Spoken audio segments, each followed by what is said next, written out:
Bonjour et bienvenue ici dans le hall du pôle énergie au cœur du CFA BTP d'Évreux pour vivre une nouvelle édition des coulisses du bâtiment organisée par la Fédération française du bâtiment de l'Eure avec une kyrielle d'invités qui vont se succéder dans différents magazines que je vous invite à suivre pour à la fois parler évidemment de la bonne tenue, il ne pourrait en être autrement, des entreprises du bâtiment sur le département de l'Eure, mais aussi de la réforme. Bah oui, il y a la réforme qui concerne ce secteur précis et qui va avoir à court ou moyen terme des conséquences, si ce n'est sur le mode associatif, on aura l'occasion d'y revenir, mais en tout cas des répercussions peut-être sur la formation initiale et la formation continue. Et puis bien sûr des questions relatives à l'alternance, à la représentation des femmes dans la profession ou encore les nouvelles utilisations de matériaux et les évolutions tout simplement du bâtiment.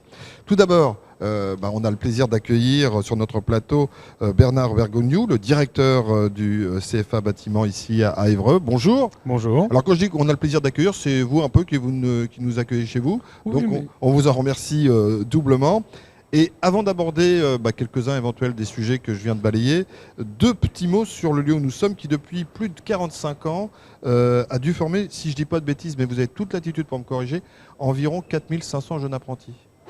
Bien plus que ça, Bien oui, plus que ça. bien plus que ça depuis l'existence du CFA. Mais on arrive pratiquement à la troisième génération d'apprentis formés, puisqu'il y a la réciprocité qui existe, hein. Les jeunes qui passent à travers cet établissement, à leur tour, sont amenés à former, deviennent des maîtres d'apprentissage, deviennent des entrepreneurs. Donc c'est vraiment un partenariat qui est mis en place depuis des années. Ouais.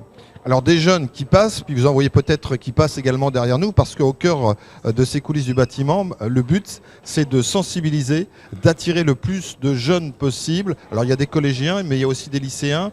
Est-ce qu'il peut y avoir aussi des personnes qui soient en reconversion? Je ne sais pas, est-ce que c'est l'occasion de venir pour se renseigner? Complètement, ça touche vraiment toute typologie de public qui sont en recherche de construire un projet professionnel à travers l'offre de formation que nous proposons. Donc que ce soit de la formation initiale, formation continue, et bientôt on ne parlera même plus de formation initiale, on parlera tout simplement de formation professionnelle au regard de la loi qui nous oblige aujourd'hui à nous réinventer et retravailler nos dispositifs. Je sens une légère amertume dans votre voix quand vous dites ça, parce que c'est forcément ça. Il y a un point particulier. On parle de financement. Il y a ça aussi. Oui, il y a tous ces aspects-là, mais ce n'est pas un réel amertume. Au contraire, c'est un challenge important. C'est un challenge. C'est un challenge. On est arrivé au bout d'une histoire, au bout d'un système. C'est réinventer des organisations, et ça nous va très bien hein, dans le BTP. Continuellement, on remet en cause nos compétences, et ça, c'est très bien. C'est très, très bien. Est-ce que ça change quelque chose par rapport à l'ensemble de vos partenaires, que ce soit des entreprises de BTP, mais il n'y a pas que celle-là également? Non, pas nécessairement, puisque là, au contraire, on offre plus de services à l'entreprise, c'est-à-dire qu'on n'est pas cantonné dans un dispositif qui, à un moment donné, cantonnait une certaine typologie de public qu'on pouvait accueillir, etc. Donc aujourd'hui, on a vraiment à jouer toutes les facettes de cette loi qui nous est donnée.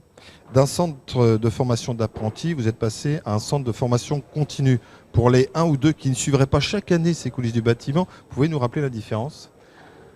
La différence, c'est que on existait sous la convention qui nous liait avec la région sur le régime effectivement de l'apprentissage. Et on était reconnu en tant que tel.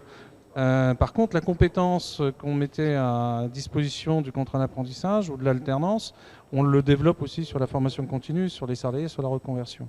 Donc c'est pour ça qu'aujourd'hui, on est plutôt un organisme de formation professionnelle pour accueillir des alternants, que ce soit des apprentis, des contrats pro, ou que ce soit des salariés pour du perfectionnement ou du reclassement. Vous avez dit le mot, c'est ce qui vous différencie des lycées professionnels, c'est l'alternance. Ouais. Et tout le bien fondé de l'alternance, tout l'intérêt de l'alternance, de plus en plus d'établissements, quel que soit le secteur d'activité, se tournent vers l'alternance. Alors certains passent par des stages parce que c'est obligatoire dans les conventions qui peuvent être passées, mais l'alternance, ça n'a que des bienfaits. C'est vraiment la panacée pour apprendre un métier, pour se forger sa première expérience et puis être confronté aux réalités du métier. Il n'y a rien de tel. Vous avez le retour des jeunes, qu'est-ce qu'ils vous en disent? Les jeunes. Parce que c'est aussi un autre monde quand on passe, on va dire, d'un collège, même d'un lycée, et qu'on se retrouve immergé avec un tuteur, j'allais presque dire les mains dans le cambouis, mais c'est une image bien évidemment, ça change pas mal de choses. Pour eux, ce qu'ils ont besoin, c'est une reconnaissance, c'est se sentir utile et puis pouvoir créer alors de leurs mains, ça c'est évident, mais aussi de l'intelligence, hein, puisque nos métiers deviennent très techniques. Et lier les deux, l'intelligence de la main et l'intelligence, je dirais, cérébrale, c'est deux associations qui marchent très bien. Et c'est ce qui est recherché par les jeunes. Et de l'autre côté, parce qu'on a des tuteurs, on a des professionnels, il faut aussi les sensibiliser à cet accompagnement. Ce n'est pas toujours évident, vous avez des critères particuliers, puisqu'il faut, y a des fins soit de stage, soit d'alternance qui sont notées avec des partiels. Il faut sensibiliser aussi tous ces professionnels. On les accompagne, c'est notre but, c'est aussi notre ADN avec nos partenaires des entreprises. On est vraiment sur un partenariat et on accompagne ces professionnels de terrain qui sont à un moment donné confrontés à la réalité, je dirais, de l'ingénierie que peut développer une formation, quelle qu'elle soit. Et ça, c'est notre rôle et c'est vraiment notre plus-value qu'on peut apporter aux entreprises. Depuis quelques années, on parle de plus en plus de l'évolution des métiers, notamment dans le bâtiment. On parle de mix énergétique, on parle de lumière adaptée, on parle d'habitat modulable, de nouveaux matériaux. C'est une chance. Ah, mais c'est une réelle opportunité, là, encore une fois. Et c'est malheureusement encore pas assez connu du grand public, mais tout ce qui va attrait à cette modernité, à la domotique, à la maîtrise des énergies, les nouveaux matériaux, les nouveaux métiers qui se développent. On va parler du droniste pour le couvreur, on va parler de la réalité augmentée. Droniste, c'est-à-dire avec un drone, bah oui, ça, bien sûr. Aujourd'hui, aller faire un devis, aller voir la qualité ou le défaut sur un toit. Bien sûr, c'est vrai. Il faut se balader avec une échelle. Et puis parfois, c'est pas toujours simple. Avec un drone, vous avez tout de suite les résultats, puis le traitement qui se fait derrière. Donc réellement, ça attire vraiment sur d'autres orientations, d'autres compétences, d'autres champs de compétences dans nos métiers. Et c'est vraiment une réalité. Alors, je rebondis.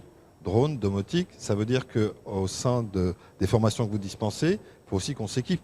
Ouais. Ça veut dire aussi financer, avoir le matériel qui correspond. Les enseignants aussi qui doivent Monter être en veille permanente. Monter en compétences. C'est tout l'enjeu qu'on a mis en place depuis plus de 2 ans maintenant avec ce développement des simulateurs.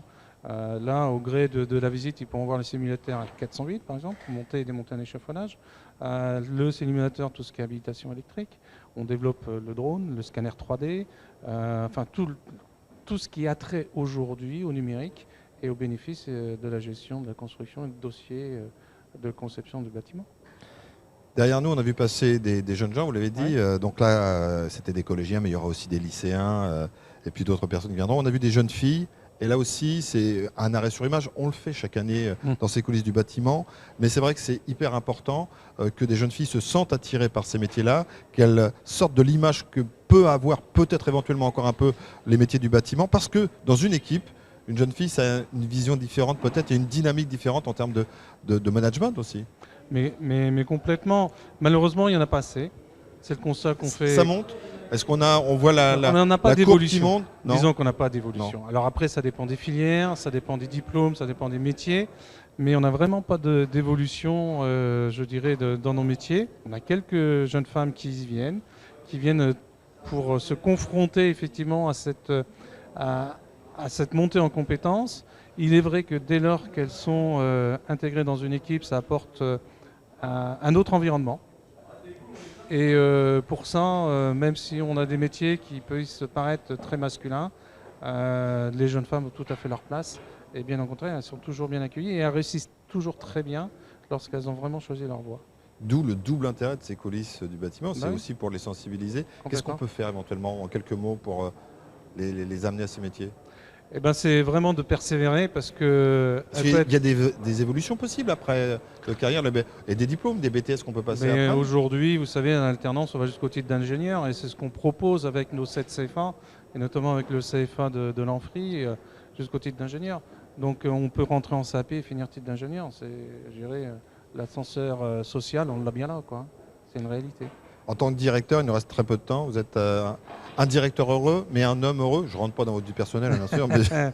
Professionnellement, franchement, j'utiliserai des mots qu'utilisent les jeunes. Je m'éclate, ouais. Ouais. Ah ouais, complètement, ouais. Je suis issu de l'apprentissage par un métier qui m'a amené jusque-là aujourd'hui. Et j'ai toujours plaisir de côtoyer les jeunes, de les faire monter en compétences, puis fédérer une équipe qui travaille dans le bon sens. Merci beaucoup Bernard Bergogneau. Vous restez avec nous, on se retrouve demain pour un autre magazine. On sera en compagnie du président de la Fédération française du bâtiment de l'Eure. Vous pouvez retrouver bien évidemment l'ensemble de nos magazines sur notre site radiosensation.fr.